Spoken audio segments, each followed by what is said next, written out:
اور بھائی اللہ نے کب کہا ہے کہ مجھے تمہاری نمازیں چاہیے؟ اللہ تو کہتا ہے تمہیں تمہارے لیے نمازیں چاہیے، اور نماز کو اتنا کیجول بنا لیا انہوں نے۔ صحیح مسلم کے اندر حدیث ہے، آپ صلی اللہ علیہ وآلہ وسلم نے فرمایا بندے کے کفر اور اسلام کے درمیان فرق ہی نماز ہے۔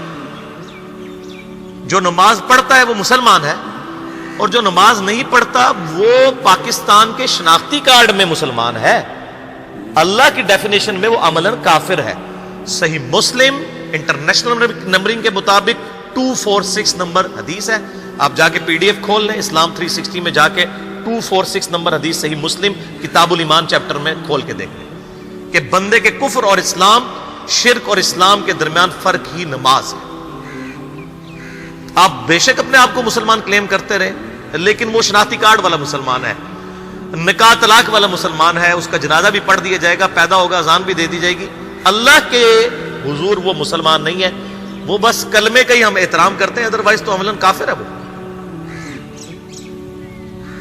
اسی طریقے سے جامعہ ترمذی میں حدیث ہے، سنن نسائی کے اندر حدیث ہے، سنن ابن ماجہ کے اندر حدیث ہے کہ آپ صلی اللہ علیہ وآلہ وسلم نے فرمایا جس نے نماز چھوڑ دی گویا اس نے کفر کیا، من ترک الصلاۃ متعمدا فقد کفر۔ اب اس سے زیادہ اور کیا سخت بات کی جائے کہ کسی کو یقین آئے کہ جس نے جان بوجھ کے نماز چھوڑ دی اس نے کفر کیا۔ اب جان بوجھ کے یہ نہ سمجھیے گا کہ جی میں بال بچیاں دے وہ کمائی کرتا رہنا تھا منو ٹائم نہیں ملتا۔ جان بوجھ کی ڈیفینیشن بھی نبی علیہ السلام نے بخاری اور مسلم میں موجود ہے کہ اگر کوئی شخص بے ہوش ہو جاتا ہے یا سویا رہ جاتا ہے، یہ دو آپشنز ہیں، یا تیسرا آپشن ہے وہ بھول جاتا ہے، تو جیسے یاد آئے اسی وقت وہ والی نماز پڑھ لے۔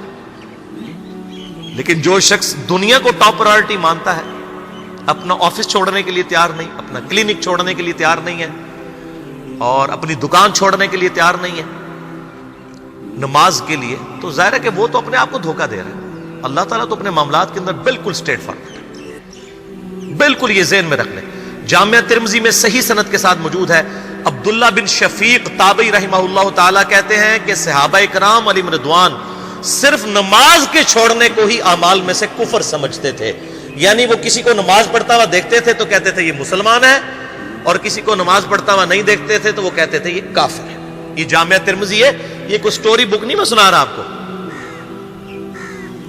مسند احمد میں صحیح سند کے ساتھ حدیث ہے، نبی صلی اللہ علیہ وآلہ وسلم نے معاذ ابن جبل سے فرمایا معاذ اللہ کے ساتھ کسی کو شریک نہ ٹھہرانا، خواہ تمہارے ٹکڑے ٹکڑے کر دیے جائیں، تمہیں سولی پہ چڑھا دیا جائے، تمہیں آگ میں جلا دیا جائے، اللہ کے ساتھ کسی کو شریک نہ ٹھہرانا، اور معاذ نماز بھی نہ چھوڑنا، کیونکہ جس نے نماز چھوڑ دی اللہ تعالیٰ کے ذمہ کرم سے وہ نکل گیا، اللہ کے حضور اس کے لیے کوئی حصہ نہیں ہے جس نے نماز چھوڑ دی۔ کتنا کریٹیکل ایشو ہے۔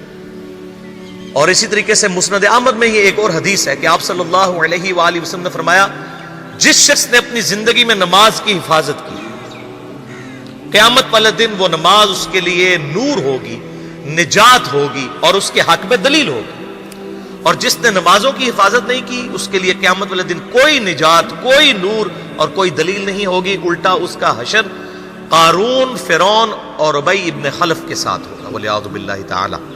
یہاں تو ہم کہہ دیتے ہیں یا اللہ جو کچھ بھی ہے تیرے محبوب کی امت سے ہے، یعنی اے اللہ ہم نے تو اپنی اصلاح کوئی نہیں کرنی، ہمیں اسی طریقے سے ہی قبول کر لیں، والعیاذ باللہ تعالی۔ اور کچھ ویسے علماء کا بھی اس میں بڑا برا کردار ہے کہ انہوں نے نماز کو بھی اتنا مشکل فرض بنا کے پیش کیا ہے کہ ایک عام آدمی کے لیے، اور جو دنیاوی معاملات کے اندر بھی انوالو ہے، اور کسی ایسی عورت کے لیے جس کے کئی بچے ہیں، مطلب اس روٹین کے اندر اس نماز کو مینج کرنا مشکل ہو جاتا ہے۔ ہمیں تو عشاء کی صرف 17 رکعتیں بتا دی گئی ہیں، حالانکہ 24 گھنٹے کے اندر ٹوٹل نماز کی رکعتیں 17 ہیں جن کی اکاؤنٹیبلٹی ہے۔ اور میں یہ بڑے یعنی وثوق کے ساتھ ایک ذمہ دار مبلغ کی حیثیت سے یہ بات کر رہا ہوں۔ آپ صحیح بخاری اور صحیح مسلم کھول کے دیکھ لیں، فرض نمازوں کی تعداد جو ہے وہ 5 آئی ہے، اور ان کی رکعتوں کی تعداد بھی بیان ہو گئی ہے۔ فجر کے 2 فرض، ظہر کے 4 فرض، عصر کے 4، مغرب کے 3 اور عشاء کے 4، اور سفر میں سارے 2 فرض ہیں، مغرب کے 3، یہ ٹوٹل 17 رکھتے ہیں جن کی اکاؤنٹیبلٹی۔ باقی جنہ گڑ پاؤ گے انہ میٹھا، وہ ساری نفلی عبادت ہے، وہ بخاری اور مسلم دونوں میں حدیث ہے، جس نے فرض کے علاوہ 12 رکعتوں میں استقامت کی اور وہ 12 رکعتیں آپ صلی اللہ علیہ وآلہ وسلم نے پڑھ کے بھی بتائیں. اور امہات المومنین میں سے سیدہ عائشہ نے، سیدہ ام سلمہ نے، سیدہ ام حبیبہ رضی اللہ عنہن نے روایت بھی کی کہ 2 فجر سے پہلے، 4 ظہر سے پہلے، 2 ظہر کے بعد، 2 مغرب کے بعد، 2 عشاء کے بعد. یہ 12 سنت مؤکدہ، جس نے یہ پڑھی اسے جنت میں محل ملے گا.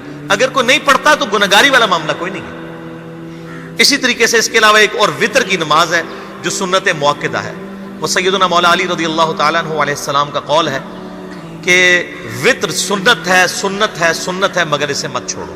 ہے سنت ہے لیکن تاکیدی ہے. آپ صلی اللہ علیہ وآلہ وسلم نے سفر میں بھی وطر اور فجر کی 2 سنتیں پڑھی ہیں، لیکن یہ صرف افضلیت کے اعتبار سے تاکیدی ہیں، ان کی کاؤنٹیبلٹی کوئی نہیں ہے. البتہ یہ ضرور ہے، سنن ابی داؤد میں ایک حدیث ہے کہ جس کی قیامت والے دن فرضوں میں کوتاہی نکل آئے گی تو اللہ تعالیٰ فرمائے گا میرے بندوں کی جو نفلی اور سنت عبادت ہے اس کو تول لو اور فرضوں کے ایکویلنٹ قبول کر لو. تو آپ اگر یعنی سنتیں پڑھیں گے تو اس کے ایکویلنٹ نفلوں کی کوتاہی پوری ہو جائے گی، ادروائز اکاؤنٹیبلٹی اس کی کوئی نہیں ہے. یہ ذہن میں رکھیے گا. صحیح بخاری اور مسلم دونوں میں حدیث موجود ہے. ایک صحابی آئے، انہوں نے کہا یا رسول اللہ صلی اللہ علیہ وآلہ وسلم میں جنت میں جانا چاہتا ہوں، مجھے کوئی شارٹ کٹ بتا دیں. آپ صلی اللہ علیہ وآلہ وسلم نے فرمایا اسلام لانے کے بعد نماز، فرض نماز کو قائم رکھ. پھر فرمایا فرض زکوٰۃ ادا کر، فرض روزے دے، روزے جو ہیں وہ ان کو ادا کر اور روزے رکھ. حج اس وقت فرض نہیں ہوا تھا، وہ زندگی میں ایک بار ہے. تو اس نے کہا یا رسول اللہ صلی اللہ علیہ وآلہ وسلم جتنا آپ نے مجھے بتایا نہ میں اس میں ایڈ کروں گا نہ اس میں سے کوئی چیز مائنس کروں گا. اور یہ کہہ کے وہ چلا گیا. آپ صلی اللہ علیہ وآلہ وسلم نے فرمایا اگر کسی نے کسی جنتی شخص کو دیکھنا ہے تو اس کو دیکھ لو جو یہ کہہ کے گیا کہ میں فرض نماز سے زیادہ کوئی نماز نہیں پڑھوں گا، صرف فرض روزہ ہی رکھوں گا، فرض زکوٰۃ ہی دوں گا. اب روزہ اور زکوٰۃ میں تو ہمارے علماء کو اور عام پبلک کو بھی جو دیندار لوگ ہیں ان کو ہضم ہوتی ہے کہ کوئی شخص یہ نہیں کہتا کہ بھئی پیر اور جمعرات کا روزہ. صحیح مسلم میں حدیث ہے کہ آپ صلی اللہ علیہ وآلہ وسلم کے نفلی روزوں کی یہ روٹین تھی. کوئی آپ کو یہ نہیں کہے گا کہ جس نے جمعرات اور پیر کا روزہ نہ رکھا اس کے رمضان کے روزے ہی قبول نہیں ہوں گے. کوئی کہتا ہے؟ کیونکہ ان کو پتہ وہ نفلی ہے. اسی طریقے سے زکوٰۃ تو صرف 2.5% ہے نا، باقی تو نفلی صدقات ہیں جتنے مرضی دیں. کوئی شخص نہیں کہتا کہ نفلی صدقہ نہ دیا تو آپ کی زکوٰۃ بھی قبول نہیں ہوگی. الٹا یہ کہتے ہیں وہ بس جی زکوٰۃ دے لو تو باقی سارا مال پاک ہے. لیکن جب فرض نماز کی باری آتی ہے تو اس وقت وہ 12 رکھتے ہیں بھی سنت موقع بیچ میں گھسیٹ دیتے ہیں. وہ بھی صرف فضیلت ہے. ٹوٹل 17 رکھتے ہیں، 2 فجر کی، 4 ظہر، 4 عصر، 3 مغرب، 4 عشاء.